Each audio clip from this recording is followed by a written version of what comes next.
For the past 3 decades, Iran has invited Islamic religious leaders, Sunni and Shia, from all over the globe to Tehran to discuss unity among Muslims. The Islamic Unity Conference called for greater convergence among Muslim groups. The theme of this year's event was the Quran and its role in unity.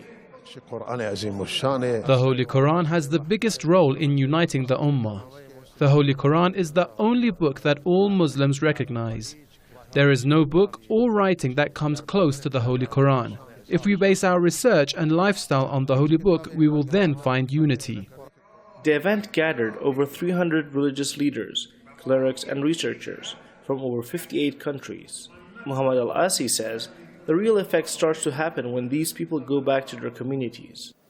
When they go back to whichever part of the country or the world that they came from, they are going to go back with a message of reconciliation and a message of common understanding within the population base that they live in.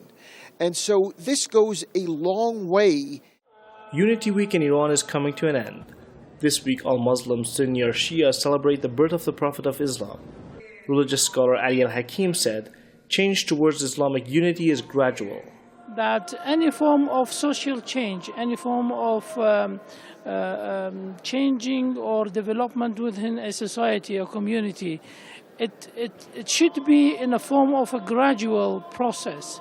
It starts definitely with people's mind, with those who are theoreticians, with those who are thinkers.